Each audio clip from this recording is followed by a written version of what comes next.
Hello and welcome everyone for another engaging episode here at CIO Talk with Riaz. This is Riaz Yusuf. I'm a Chief Information Officer myself and your host. I'm super excited to interview our valuable guest with us today, Milos Topic, who is a CIO at Grand Valley State University in Michigan. Milos is one of the forward thinking CIOs that I have met. So I am so looking forward to our conversation today. Welcome, Milos. Why don't you go ahead and introduce yourself for the benefit of my audience?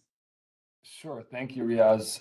Milos Topic, Vice President for IT and Chief Digital Officer, Grand Valley State University. I've been here for almost 3 years. This August will be 3 years. Before that, I was in New Jersey at a couple of other universities in different vice president and CIO related roles. Formal training and background, undergrad computer science and math. Then I went into information systems for my first master's, then an MBA and a PhD at the end, where my focus of my research and my dissertation was on the role of CIOs in driving innovation in higher ed.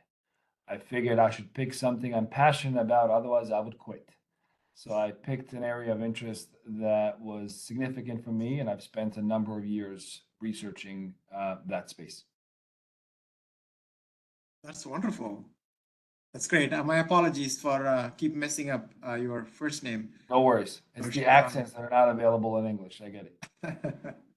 Yep, I don't think so. All right. So thank you for sharing your background. I know you are passionate about people, culture, leadership, and innovation. These are all, I believe, critical topics for IT leaders to focus on as well. So let's talk about them one by one. Uh, Share your thoughts about people and how IT leaders should view about people working with people. People, I think, deserve our immediate, continuous, and undivided attention. I think as a leader in a variety of levels, whether you're a C-suite executive or a step or two ahead of it, it's important to really focus on people first because they truly matter the most. Having the right talent, and I don't mean just performance. Like, performance matters. I believe in merit. I believe in accountability. I believe in contributions to your team and goals and the overall organizational objectives. But it's also, how do these individuals interact with each other? How do they mesh? Are they truly building a team focused on built on trust? Or is everybody a solo contributor focused only on their own career objectives and their own immediate goals? In that process, I think leaders have a critical role because we set what's acceptable. By our own actions and by our own words, people pay attention to what we do, even when we don't know. I've had examples in my career where people approached me and said, "Hey, are you okay?" I go, "Yeah, why?" Well, we were sitting in this big auditorium in this meeting, and I caught you with a corner of my eye, and you were sitting in that row, and you looked like you were kind of staring in the distance. And I don't even know what I was doing. I was just listening to the speaker. I was maybe processing, internalizing, thinking about that, or thinking about what's next on that day. And I was not aware that people around are looking and paying attention. We also set the levels of what is acceptable and tolerable. If we have individuals who are an amazing technical or functional contributors, but they're not acting as good people to other colleagues, at some point that has to be addressed as well. And then at the end, culture as a whole. Peter Drucker, one of the founders and fathers of modern business literature and research for sure, was credited in saying that culture eats strategy for breakfast. Tactics, strategies, all of them matter. But if you don't have the right culture where morals, values, standards, behaviors are modeled by everyone, including the leadership team, and are very clear to everyone as to what the expectations are, there's always going to be a gray area or two through which some of the opportunities for growth and advancement may fall through. Absolutely. You are right in that people and culture go hand in hand, which is very important. I'm sure as you're hiring new people, you're looking at both aspects, how in terms of the newcomers fit into the culture, into the current people on staff. Do you have any ideas? Because as IT leaders, we are all hiring people all the time, right? So what suggestions and ideas do you have in evaluating potential employees' cultural fit to the current organization? Sure. So there's a couple different things. I try to not to micromanage my team and direct reports. If it's someone who reports to me, there's obviously search committee, we go through the process, but I will ultimately make the decision and I will own that decision.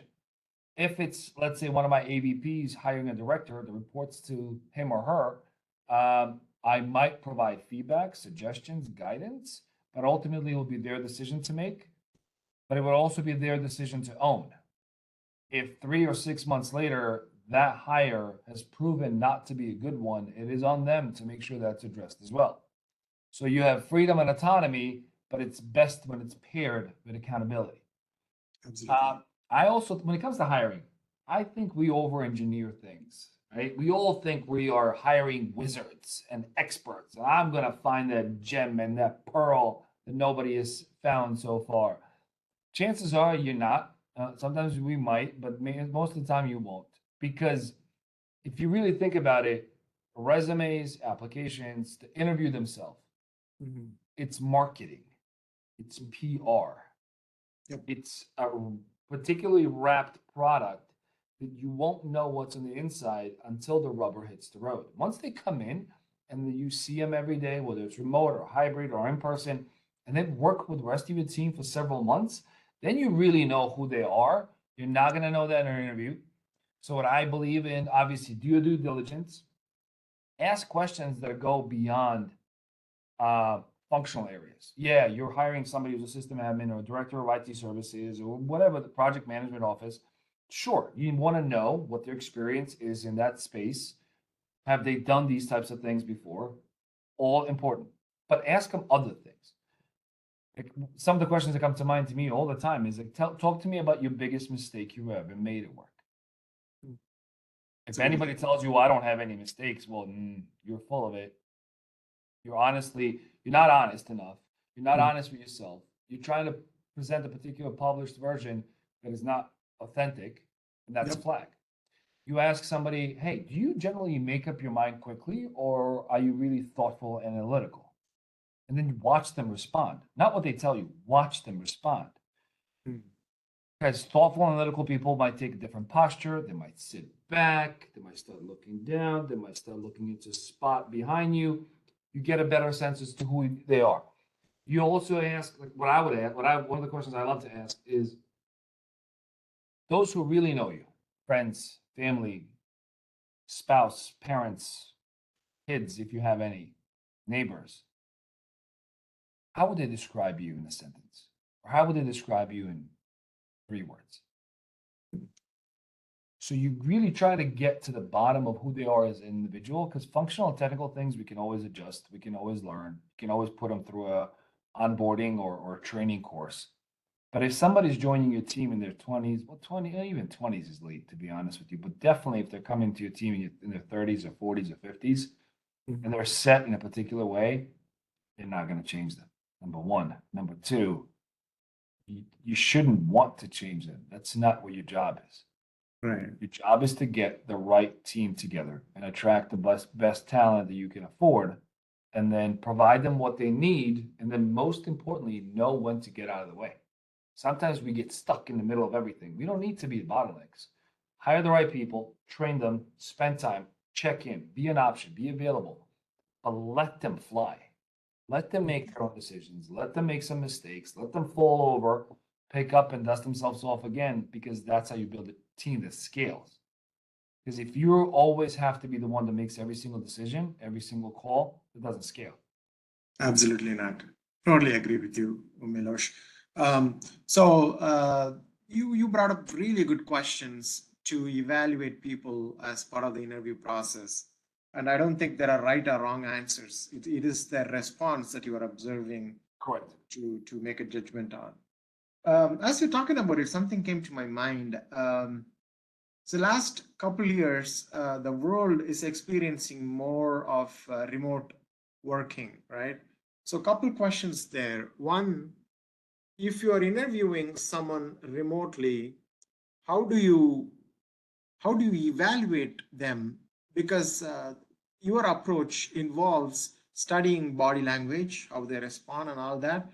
I don't know how effectively we can do that via a Zoom meeting or a remote meeting. So that is my part one of the question. So I'll let you answer that before it asks the next part of the question. It depends on the role. It really depends on the role. I tend to directly hire senior leaders. And if you are a finalist for a senior director, executive director, an associate, assistant vice president, CTO, CISO, I want to see you. We're going to meet and we're going to chat. We're going to grab lunch or coffee or dinner. You're coming because senior level executives have to be visible across the company. Yep. I don't believe that a CIO can be fully remote and never walk the hallways amongst their team. Love to. Look, I'm in the office, right? And tomorrow I might be at a different campus, different location where I'm needed. And sure, there will be a day or two when, hey, I got nothing but a lot of emails and maybe 4 or 5 Zoom calls. Sure, maybe I can work from home that day. It's about flexibility. But I think senior leaders need to model the behavior. They need to be accessible. They need to be seen. I think pendulums swing, right? During the pandemic, I think, first of all, us in IT have been working flexible hours and remote things for decades. We just didn't tell anybody, right? If I can remotely log into a server and do patching at 3 o'clock in the morning from my home, why would I drive in? I don't need to. So we've been Right. doing it for a while. Now the rest of the world, figured out our secret and they caught up. Then during the pandemic, we swung too far to the other side. Mhm. Right? We've had positions that individuals, and this is actually a recent story, and I know some of this comes from the corporate world that us and maybe in higher education have not seen as often, but we've had individuals who applied for a particular role, and not only did they say that this position has to be remote from home forever, they wanted unlimited Uber Eats credits. They actually, it's part of my, the compensation package. That's what I want. Unlimited Uber Eats package. I can eat whenever I want from home, order myself food and so forth, because that's what I had, Mhm. right? Before I was laid off with 10,000 other people from Facebook or Meta or Salesforce or, name a company. Mhm. It's a different world. You have to, that's why I keep coming back to people, culture, and leadership. Not everything fits everywhere. Got it. Now, when it comes to some other roles that can be fully remote, I think you always need to put in provisions that protect people who come after you. One day when I'm no longer a vice president here, somebody comes in after me. I don't want that person to be shackled by my policy decisions. Mhm. So we say you could be remote. That decision will be revisited once every 6 months. That could be a 15-minute call. Hey, we're still good. Let's talk to your supervisor. Works great. Jim or Jill, great. They're getting things done. No problem. Let's extend it for another 6 months. But it's not forever. I see. So you give that freedom to come back. And you maybe come up with a requirement up front and you say, hey, every June or every July, we have a summer picnic for the entire division. You're Mhm. expected to show up. Oh, but I'm 9 hours away. I'm like, I understand that, but here, this is a year's notice. Telling Yep. you now, Mhm. expected to come in for those Sure. 4 or 6 hours Mhm. next July. Yep. So set that expectation at the very Be beginning. upfront because it's just being honest and transparent with people seems to be an art and a science that's been lost in recent years. And I think it goes a long way. It resonates with people when you tell them. They may not like it every time, but they will appreciate you and you respect you more when they know who you are, what you believe in, where do you stand, and why do you think the way you do, as opposed to I've worked for people many years ago. I will never forget this particular example where one of the individuals that I reported to, we all thought we were supposed to go this way. They said, no, we got to go that way. None of us got it as to why. So we were hopeful, hey, they're senior, they're more experienced. Maybe they're seeing something we're not. And the response we got is because I'm the boss and I said so. I lost all respect for that individual that day. Absolutely. Yeah, that shouldn't be the case. It's Right. the opposite of collaboration. Okay, so my next part related to working remotely is regarding people and culture and leadership that you were talking about earlier. What I'm wondering about is, are you seeing any impact to people and culture and leadership uh, with the with the increased level of working remotely that we are all seeing since pandemic? Yes. It's a lot more difficult. Well, let me clarify it.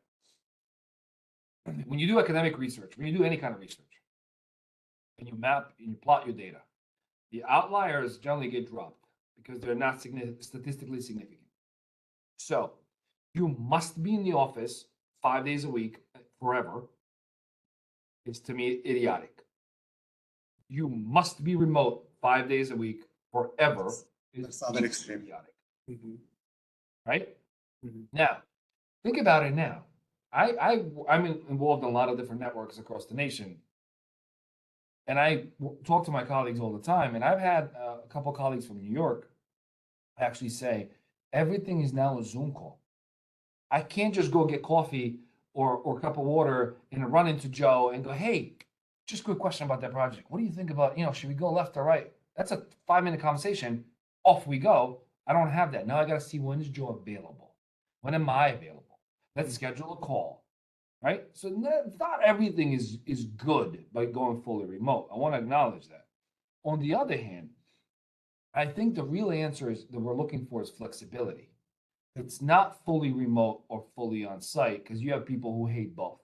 I have individuals who I've worked with over the years who said, I need that change of scenery. I can't be sitting in my house working 8, 9, 12 hours a day and then just turn over and be fully engaged with my family and my spouse. It doesn't work for me.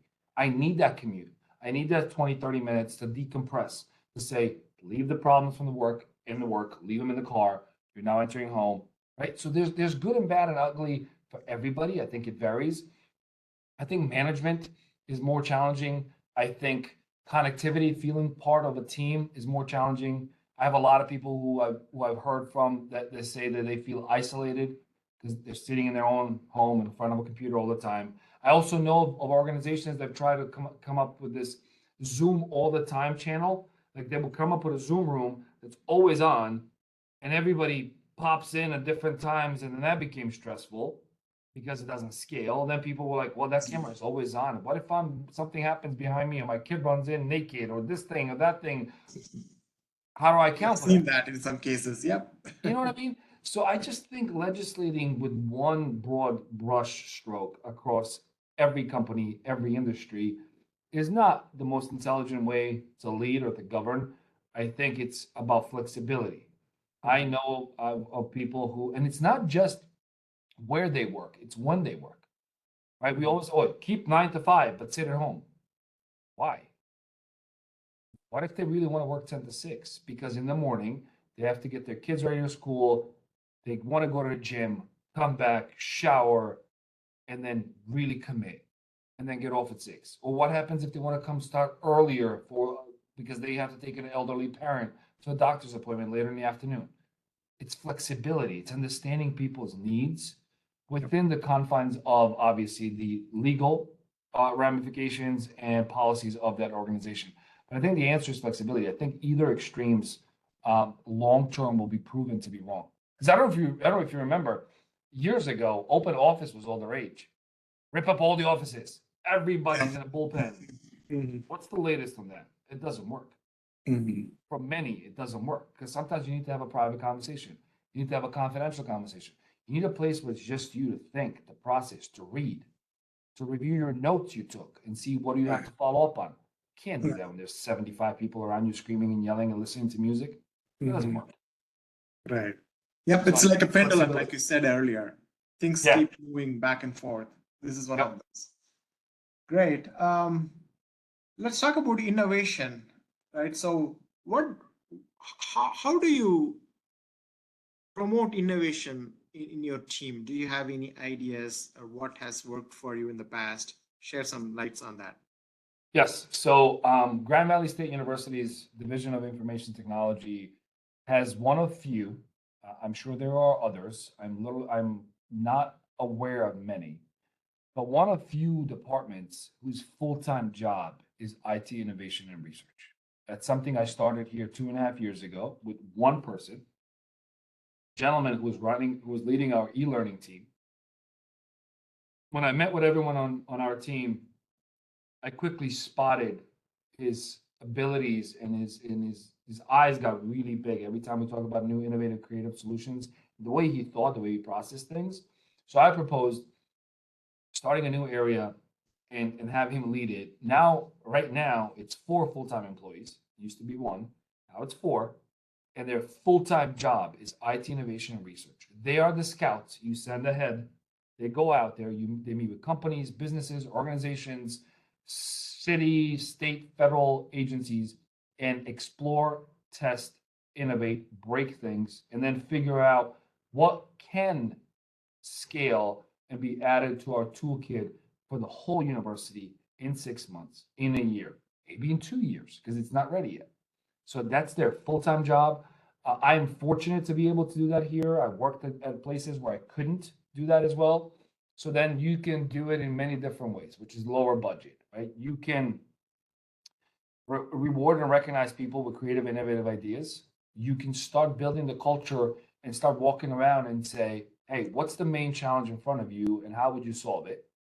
And then I'm going to steal this analogy from a consultant that we worked with about a year ago from New York. When he was a CIO at a major organization, national organization, one of his rules was no dead cats. And when we asked him, what does that mean? He goes, you can't just grab a dead cat, leave it in my front door, and walk away. You have a problem, come to me, let's talk about it, but you need to come up with at least 2 or 3 solutions. And at least one of those has to include you. Hmm. Interesting. People show up differently. First, Yeah. you minimize the whining that's not grounded in anything other than I feel like I want to complain today. Number one. Number two, it makes people think of how can I actually improve my environment? How can I make things better for our colleagues, for our university, for our community? And it has proven dividends in many organizations. So it's modeling the culture, modeling the behavior, and also creating safety. Because sometimes people think that anything new by its very nature challenges them in their existence. So they're worried for their jobs, they're worried for their relevance. And you say, look, this is not about that. If our main purpose for existence is education, I want most of us to be closer to education, supporting students and faculty and staff, and advancing the future of higher ed in the United States. You clicking on this server thing 17 times a day doesn't do that. So let's Right. figure out a way, how do we streamline that? How do we automate it? How do we make it better so then you can be facing differently and do things differently? And most people, at first, people don't believe you. But then when you start demonstrating that what you say is actually what you do, most of them come around. Okay, that's great. I'm glad to hear that you are able to establish an innovation and research function within your organization. That's wonderful. Uh, so I'm just curious to learn more about it. So how does it work if one of your teams have an idea? Do they just take it to this innovation team to mature it further, or the ideas themselves have to come from the innovation team? It varies. So depends on what it is. So this team is always on the bleeding edge of what's out there, tools and technologies and solutions and services, and trying to see if there's value of introducing any of those things to us. We're also constantly in communication. I'm not going to mention them right now because we're in the final stages of negotiating, but some major Fortune 100 companies for them to consider opening some of their innovation centers and labs with us. Okay. Because we're going to bring different skill set, different talent. We have 100 student employees. They can come in and help. So it's a larger scale and ecosystem that we're building. If somebody comes up with no idea in, let's say, enterprise applications, enterprise architecture, project management team, they have full freedom and expectations to start moving that in their area, within their team, see how they can innovate and learn and lead. And if they need to bring in other colleagues, they can, or if they want to formalize it more towards the IT innovation and research team, they can do that as well. We're actually going right now through a process, and all of this is on our website, gvsu.edu/IT. Our ecosystem and thinking is all mapped out. And we're now looking at different ways of how do we build that flow so that we're not only focused on technological innovation, but actual innovation with respect to pedagogy, with respect to the way we teach, how we teach. And for that, we obviously need to partner and will be partnering with our faculty. We're also creating a faculty futures group. We've created that recently, which is a group of faculty who are really forward looking and focused on innovation and trying new things. So them partnered with us, provost's office, my office, we all come in and say, how do we bring things in through this cycle, this turbine, and see what spits out at the end as we move forward. So it's ultimately innovation and creativity is everybody's job, right? With enough time, you either innovate or you accept obsolescence. Mhm. Nobody can tell me that Marriott could have not had an Airbnb model. Mhm. Fat and happy, top of the hill. I don't need to worry about that until one day you do. Yep. New York City cab company could have not had an app. They could have, didn't, until Uber and Lyft and others showed up. And the number of examples is countless. Innovation and market needs don't care about any of our feelings. They're looking for what the market needs. And if you don't want to provide it, or you can't, or you're unwilling, somebody else will. Somebody else will. Absolutely. Okay. So speaking of innovation, what are your thoughts about artificial intelligence and its application in current IT teams? I don't think we have enough of it. I think also a lot of things are mislabeled.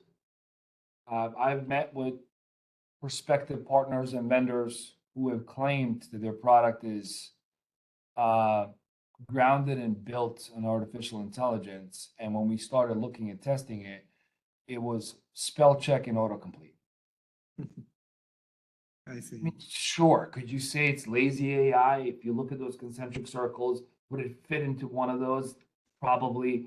But is that really what most people believe and understand when they hear the term AI?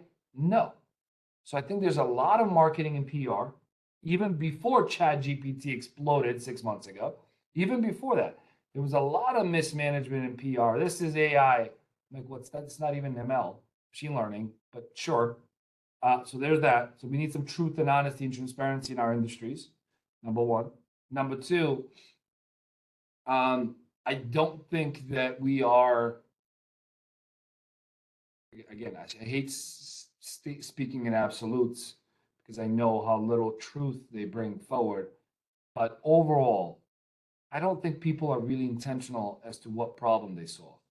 They come up with an AI concept or a model or a process or a workflow, and then they try to jam it into your environment, as opposed to this is a real problem every university, 4,300 universities in the United States has. This is a real problem. What is it? Let's talk about student retention, reducing time to degree. Paired with that, reducing time to degree, maybe functioning at full capacity 12 months out of the year so you can truly serve everyone who needs help. Now, with that problem, those problems defined, let's reverse engineer the process and figure out a way of how do we build solutions that address that. I don't think that's happening right now. I think everybody's spraying and praying. Everybody is a 12 gauge shotgun, shoot it wide, whatever we clip. And then they create the same model and they go, I'm going to apply this across 7 different industries. And that tends not to work. It doesn't work like that. Yeah, you said it well. It's all about solving problems for our customers, right? The vendors who do it correctly will shine, and they'll go to your previous examples, the Uber, even Apple, some of these innovative companies, they just focused themselves on solving problems for their customers, which is why they're standing out. And we should too do the same through our IT organizations. Completely 100%. agree to that. In your current IT division, are you leveraging AI in any extent, whether it's through a vendor or in-house development or whatnot? AI. Yeah, We artificial we are intelligence in any way. we are looking at so we're in a final stage. We're in final stages of launching Workday platform, HR, payroll, and finance at the beginning of 2024. There's a Yeah. lot of AI capabilities built into some of that space. We are currently leveraging AI in network health detection and prevention with some of the other companies and some of the other partners, from Cisco to others.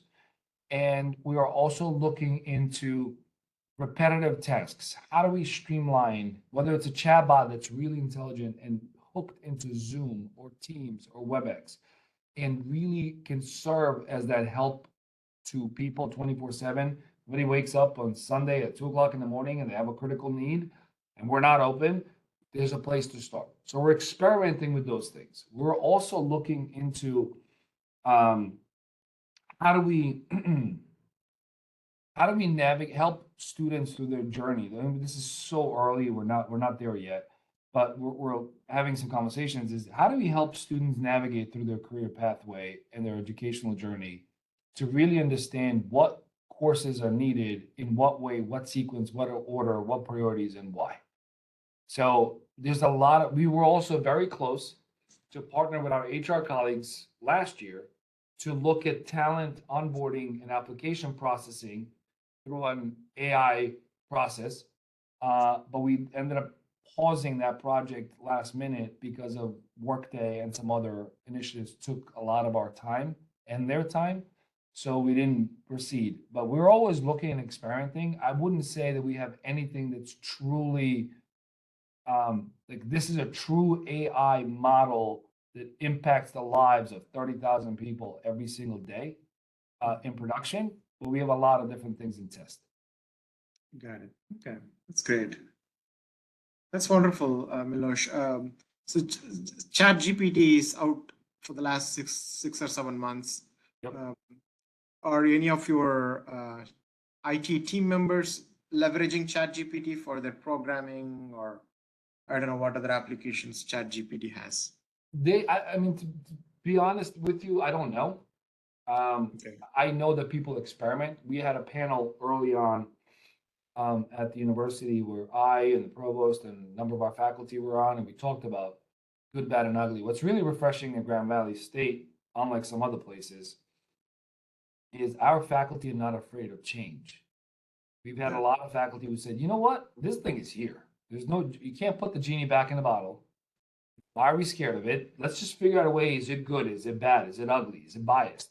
Where can we leverage it? And maybe where it's not ready yet. I've had colleagues, and maybe so have you. I've had colleagues across the nation who were approached by certain groups on campus with the request to block access to ChatGPT from their universities. That's the wrong way of thinking. It's an absolutely wrong way of thinking. Yeah. Instead of leveraging how you can do it. A lot of our folks in IT experiment and test, but we don't really put anything from it in production yet because we haven't spent enough time. Spending a couple hours here and there, putting some generic questions in and getting answers, I don't think is enough to verify the veracity of the information and the accuracy. So it needs some time. But we're certainly looking at it. We're keeping an eye on it. We're experimenting with testing it. But I don't think it's part of our production toolkit today. Sure. Okay. It makes sense. Do you think Chat GPT promotes cheating by students? I don't think it promotes cheating. I mean, if you really think about it, it's all about your vantage point, right? We both could be looking at the same thing.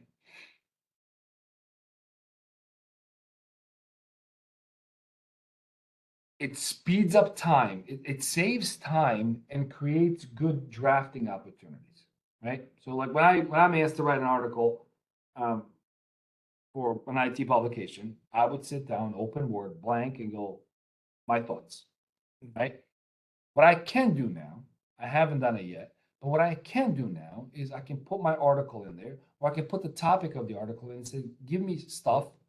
I'll, whatever they give me, say you should really include these 5 points. I can look what I wrote and go, I got all five, or I only got four. This fifth one is interesting. All right, still I'm going to write it, but they gave me an idea, gave me a draft. Let me go include that fifth point because that's a really good one. So that's valuable. What it really does is it reduces time to product. Students can still go online and Google, right? Google, I mean, their whole business model, search business model is in jeopardy with this.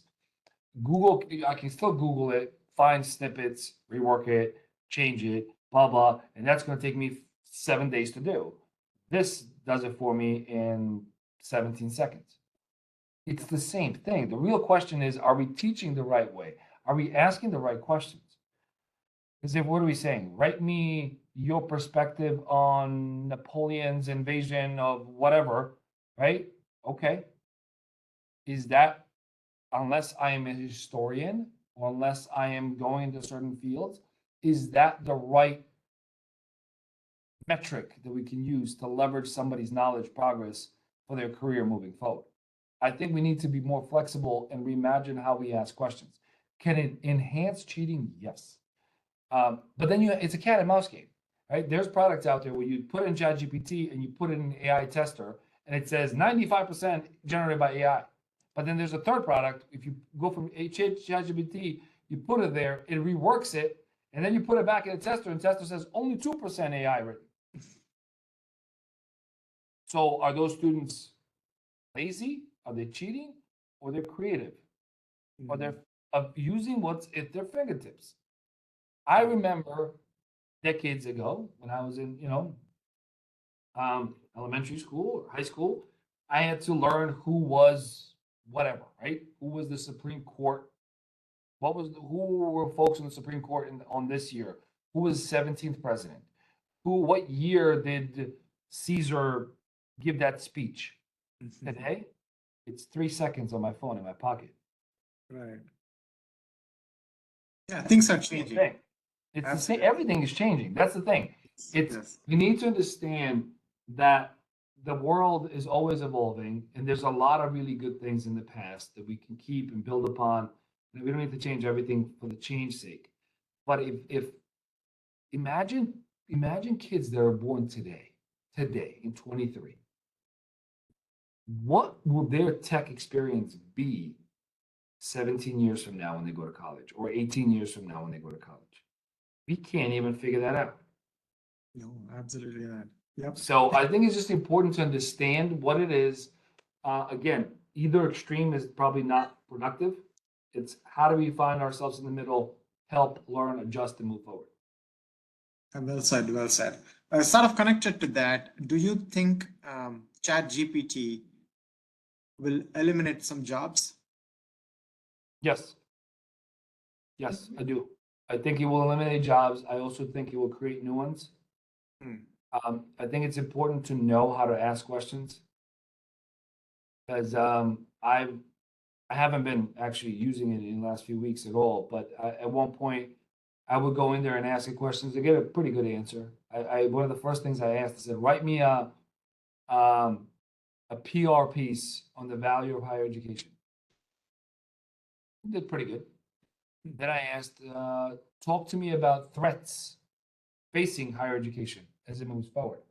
I think the word threat at that time was hard coded because they assumed that it's threat like a physical threat. So pretty much I got a response like, well, I can't answer that. I see. Okay. All right. Let me rephrase the question.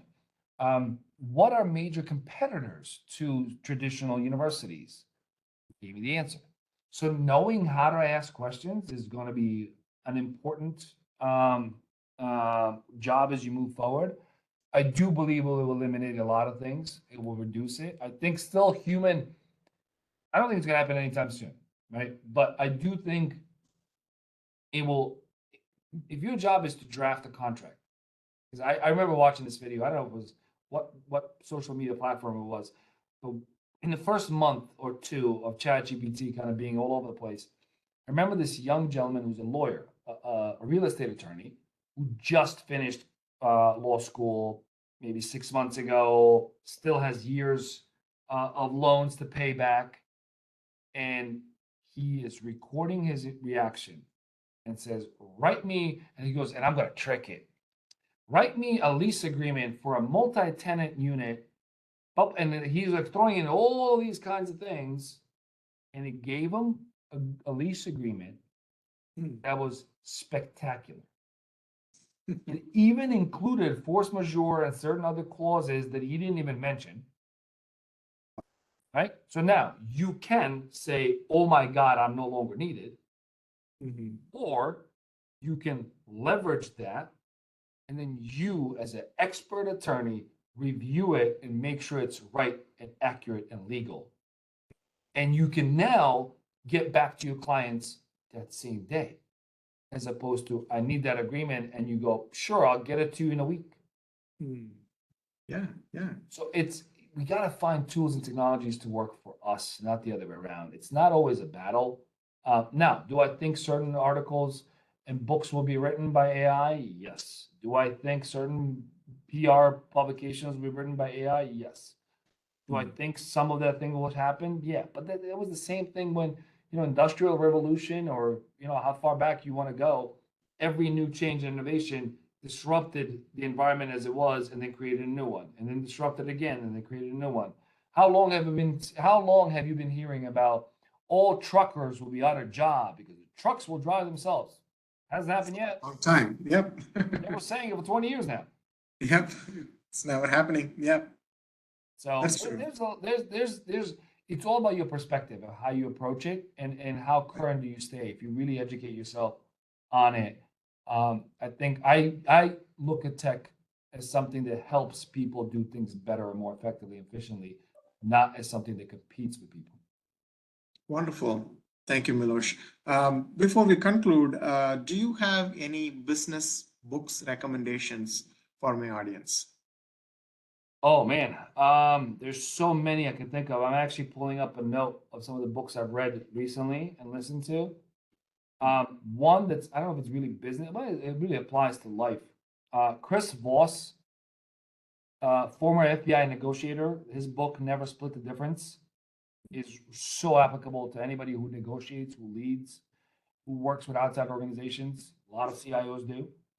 Um, you have The Infinite Game by Simon Sinek.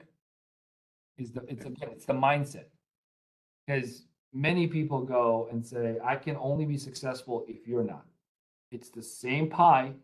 If I take a bigger slice, that means you can't have any.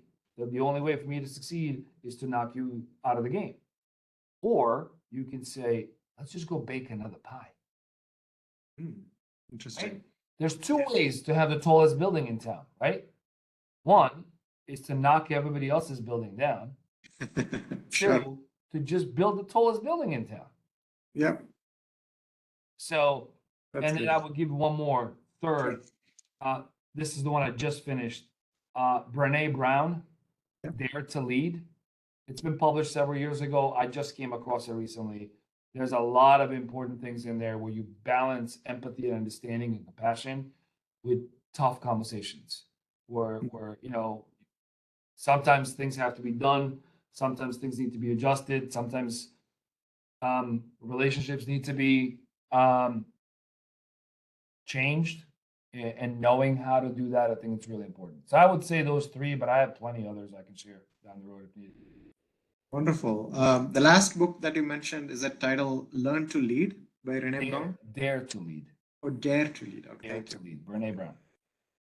I've heard numerous lectures, speeches by both Renee Brown and Simon Sinek, but I didn't get a chance to read the books that you have mentioned, so I'm curious to read them as well. They're pretty good. Never split the- I started recently. My wife actually got me into this because I love paper. I love to read, but I don't have always time. So when I'm stuck driving to Detroit, which is 2.5 hours, or somewhere else, I now listen to them, and it's, you know, most books are 7, 8 hours, 2.5 there, 2.5 hours, that's 5. I'm almost done with a book.